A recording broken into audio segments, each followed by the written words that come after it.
Hey, good morning. Patricia Murphy here. It's Saturday. This is Seattle Now. Today we're bringing you the best from the KUOW Newsroom. First, the Trump administration's effort to end trans youth's access to gender-related medical care and how that's showing up here in Western Washington. Some families left their homes and moved here for their kids' treatments, but now families and advocates say access to gender-related care for transgender young people seems to be threatened even in the Puget Sound area. Eilish O'Neill has more. 15-year-old Rebecca lives with her parents and two siblings in Tacoma. A pride flag hangs outside their house, and their dog Hercules greets visitors loudly from his big crate in the living room. Hey, Hercules! Mom, where did you say those were? Rebecca is her middle name. She asked us not to publish her full name because of safety concerns. She started to think she might be trans when she was 11 years old, in 6th grade. She came out to her friends first, then one day, after school, to her mom. I just kind of turned to my mom, did one of those breaths, and I just said, "Hey, Mom, I'm trans." Rebecca tried different names, changed her clothing, experimented with makeup. When she turned 13, she went to the gender clinic at Marybridge Children's Hospital in Tacoma and started puberty blockers.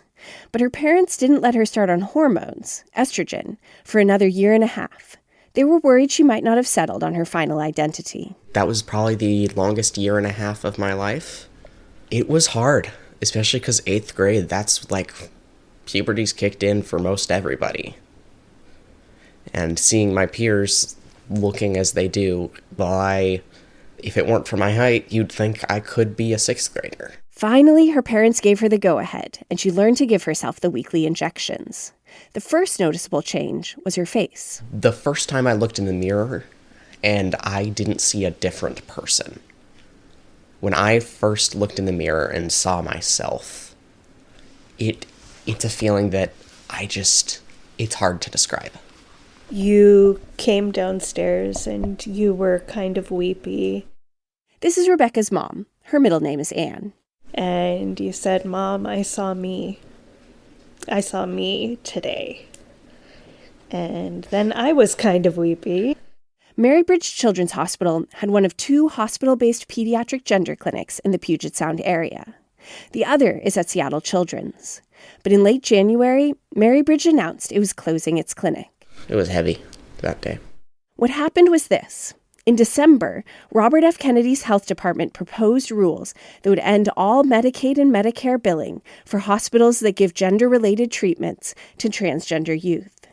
In the announcement, the administration said puberty blockers, hormones, and surgery, quote, expose trans youth to irreversible damage. The rules are not in effect, but hospitals have been closing their pediatric gender clinics anyway, including in New York City, Minneapolis, Los Angeles, and now Tacoma. Multicare owns Marybridge Hospital. A spokesperson said in a statement that keeping the gender clinic open would have put all of Multicare at risk. About 3/4 of Multicare patients are on either Medicaid or Medicare, so they can't afford to lose that funding.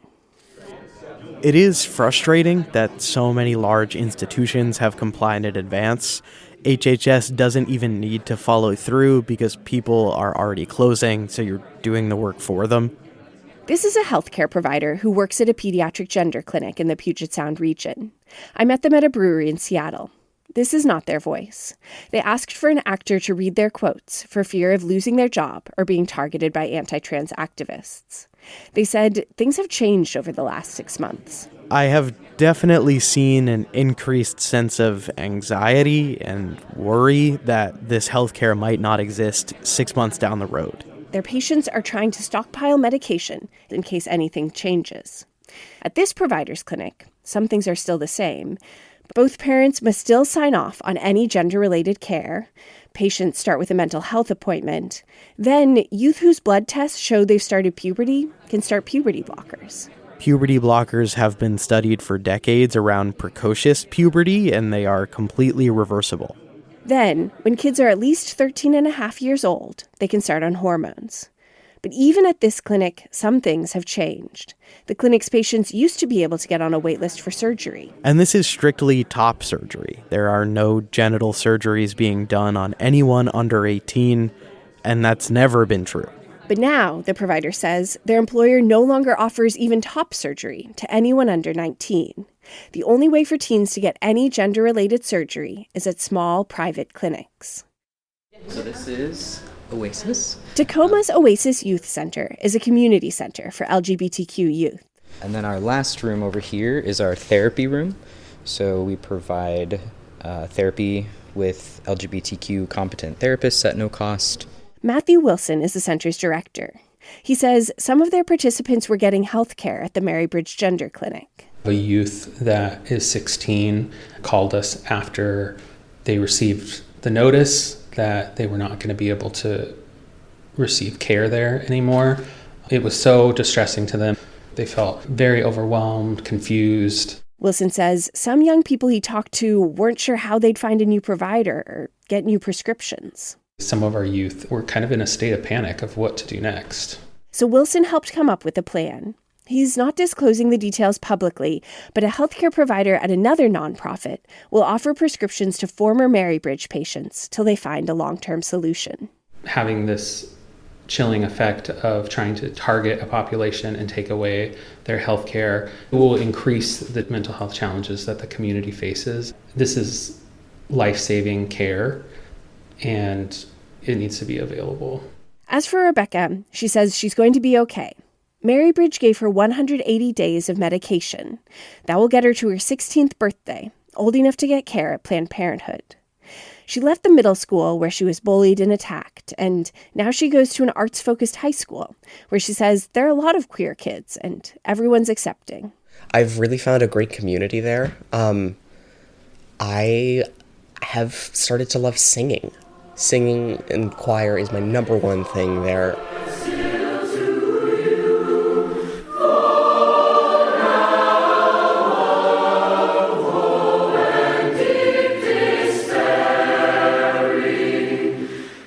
In a recent concert, Rebecca was in an honor choir. She was very specific that for her concert blacks, she wanted a dress. Something that she felt fantastic in. Her refusal to hide and her desire to stand in her truth is something that made me incredibly proud. Eilish O'Neill, KUOW News.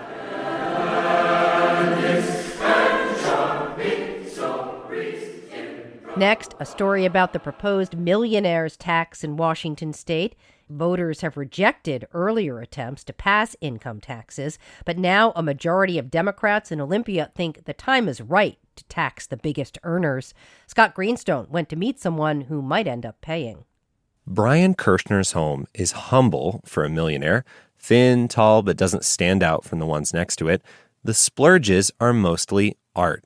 Local portrayals of reedy Lake Washington shoals or Puget Sound seawater. Do you mind if I ask how much your art is worth, you think? Somewhere between $50,000 and $100,000. Kirshner bought this home during Seattle's tech boom when he was a Microsoft director. The city has grown so much, and so has the cost of living. We can see a park that's been home to tent encampments. Kirshner says he could pay more taxes to help people in need, and he's been speaking out about it. I think the big tragedy of Seattle is we had every opportunity to have shared prosperity as the city grew. We just done a terrible job of it. Here's why. Washington state has no income tax. It relies on sales, property, and business taxes. That's been true since the 1930s, and since then, Washington voters rejected income or corporate taxes 10 times, most recently in 2010. Tax backers think now their chances have improved.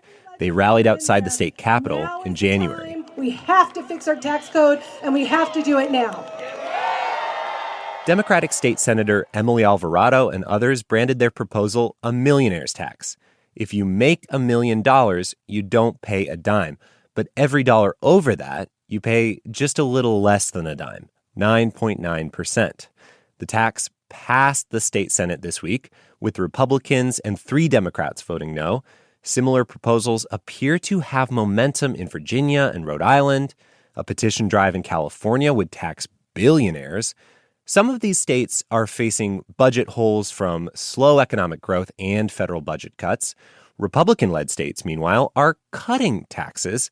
Lucy Dadayan is a state tax expert at the Urban Institute. It's a choice whether you want to keep funding your services, whether you want to keep funding your healthcare, your education, or you want to cut services. But an income tax on millionaires might come down to normal incomes eventually. Jared Walzak at the Tax Foundation. When states first started adopting income taxes, many of them only applied to high earners. But if you look at the development of them, they went from something that targeted a small portion of the population to something that brought in just about everyone. And in Washington, there's already fierce opposition among some who aren't millionaires. Randy Berry came to a hearing in the Capitol to oppose the tax. He said he doesn't make enough to pay it, but the state already has too many taxes. It's just one tax after another, and I'm not opposed to taxes, but what I want to see is the money managed well, fiscally responsible, and to get good return on that money. Berry says he's a Democrat who flipped to vote for Trump in 2024. Some Democrats do say this will diminish the state's startup culture that birthed Microsoft, Amazon, and others. Those companies haven't officially taken a position yet. They may become involved later. If the tax passes, it could face a repeal at the ballot box as soon as this fall. I'm Scott Greenstone in Seattle. And finally, we'll hear from some people at Golden Gardens who swear by the cold plunge, even during the coldest winter months. They say it helps their physical and mental health. KNKX's Anna Marie Yanni recently took the plunge. She explains the science behind why this activity makes some people feel good. I scraped ice off my car before coming here.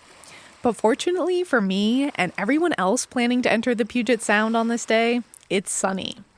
I meet a group of swimmers and wade in with them.